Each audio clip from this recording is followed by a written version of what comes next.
I'm going to be honest with you, when I first started driving the 2020 Lexus LX 570, I absolutely hated it. And there's a lot of reasons for that, and I'll get into that in this video later on.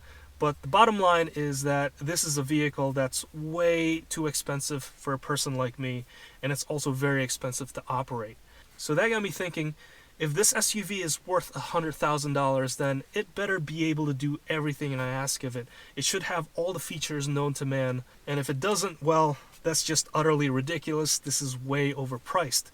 But that's not really fair at all, because at its core, this is a Toyota Land Cruiser, which is an already expensive vehicle to begin with at $85,000.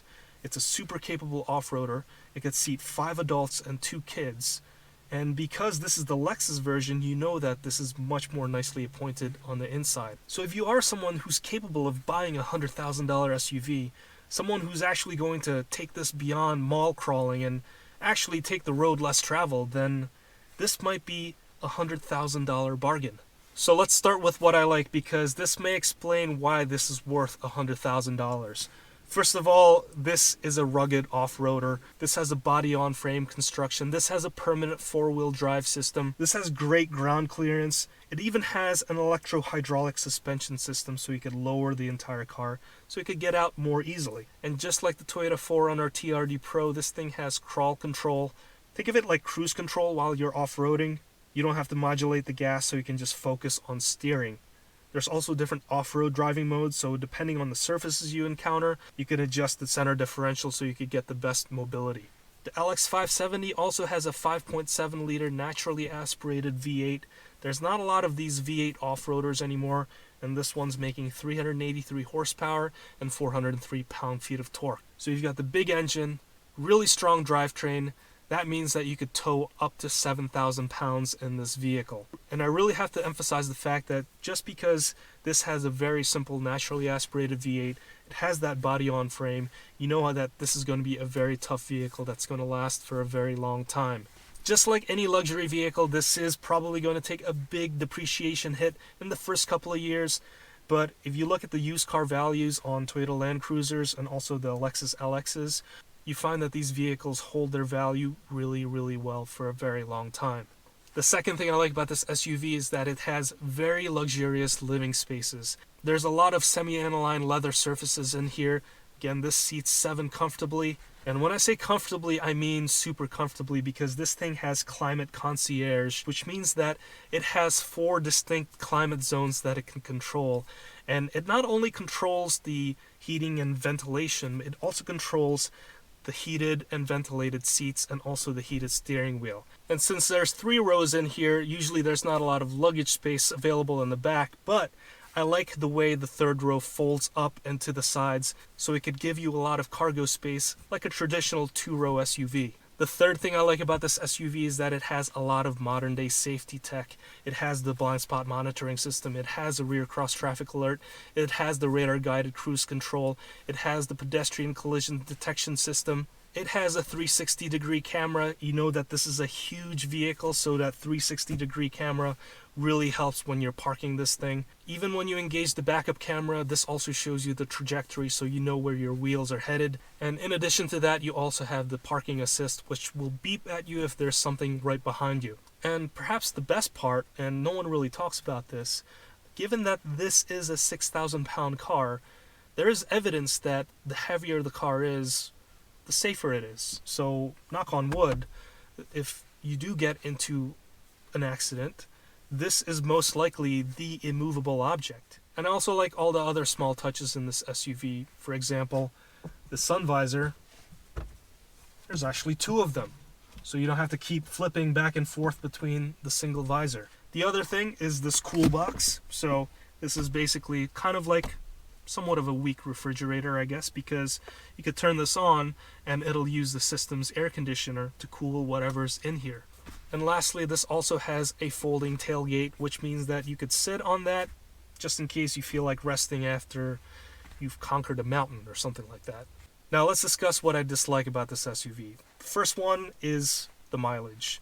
Now, given that this is a permanent full-time 4-wheel drive vehicle, it's got a big thirsty V8, you know that this is going to get really bad gas mileage. And I've been getting, as advertised, 12 city, 16 highway, and 14 mixed. That estimate is pretty spot on. And this has a 24.6 gallon tank. Now that's a fairly big tank, but when the engine is this thirsty, the range is quite small. And the fact that this thing takes premium, and if you estimate that gas is about $3 a gallon, then every fill-up could be about $70, and that's pretty damn expensive. The next thing I don't like is that this has a fairly outdated interior design. Now if you looked at the new LC, the new LS, the UX, the NX, and the new RX, you could tell the direction that Lexus is going with their interior design, but it seems like with the LX, this has been left behind a little bit. The center console looks fairly busy. The cup holder design isn't really great. It's not at a great location because if we put drinks in here, it'll block a lot of the HVAC buttons. You also have a spot to put in your phone, and this has wireless charging, but it's a little bit out of the way. Again, if you have your cup holder open with your drinks in here, kind of blocks everything, so it's not very ergonomic. This thing also has an outdated instrument cluster. A lot of new cars in this price range have a fully digital instrument cluster, and in this one, it just feels a little bit outdated. It seems like something that you bought in the early 2010s instead of a 2020 model. And perhaps my least favorite part about this SUV is this infotainment system. Now, it's got a very large screen, which is always nice, but the method of input is via this mouse thingy, which is, mechanically speaking, it's actually cool because when you're just scrolling through the map and there's no selections available, it's actually smooth, but when you're about to hit a button, it will firm up and it feels like there's detents in there. So if there are a lot of selections, you could just slightly detent to the left or the right, and you could just select the different menu systems that way. But in execution and while driving, this is absolutely a horrible idea. It's just unsafe to use and it's super clunky. If you looked at my review on the LC500 and the LS500, they have a much more modern touch-based system. I still don't like it because of how busy it is and how hard it is to manipulate when you're driving. But again, that's a much better system compared to this. Again, mechanically speaking, it's kind of cool, but I would never use it while I'm driving. Normally, I don't care so much about a car's infotainment system because I could always plug in my phone and use Apple CarPlay or Android Auto, but in this case, for a 2020 model year, there is no Apple CarPlay or Android Auto found. That is a huge negative, and it just makes this SUV feel like it's even more of a relic from the past. Other small things I don't like about this vehicle is that this has a cruise control stock that is also found in a Toyota 86, a very cheap sports car. For a $100,000 vehicle, they reused parts from a parts bin. And for $2,000, you can install screens on the back headrest. The downside is that those screens aren't touch screens, and the only method of input is to have a separate device that you plug in to the input that's found in the center armrest. So fairly expensive screens, but I can't even cast the stuff on my phone to the screens. That just seems really outdated for a 2020 model year. With all that being said, is this still worth $100,000? Well, a lot of things could have been executed better. I wholeheartedly agree with that.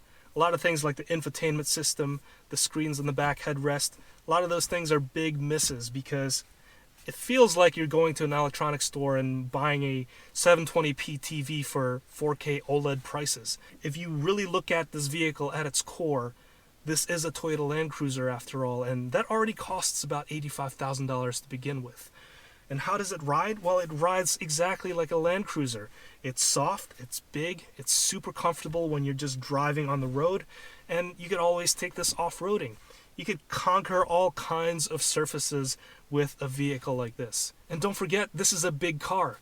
This is the biggest SUV you could buy from the Lexus lineup. And because this is a very big car, you also are buying a lot of car. From a sheer weight perspective, again, this weighs 6,000 pounds, so that's twice the average car weight. So already you're buying twice the average car. But if you look at the heritage of this car, look at the history behind the Land Cruisers, look at the build quality, and know the fact that this is going to last for a very long time, taking those things into consideration, then this is totally worth $100,000. And if you don't think so, well, then you can always wait a couple of years, check out the secondhand market, and pick this up for a hugely discounted price. I want to thank you so much for watching all the way till the end. If you like this video, please consider hitting that like button, hitting that subscribe, and also hitting that notification bell so you can get notified anytime we make a new review video. If you want to check out our other review videos, please check out the links down below in the description box. Again, I want to thank you so much for watching. My name is Hanson. This is the 2020 Lexus LX 570, and I'll see you next time.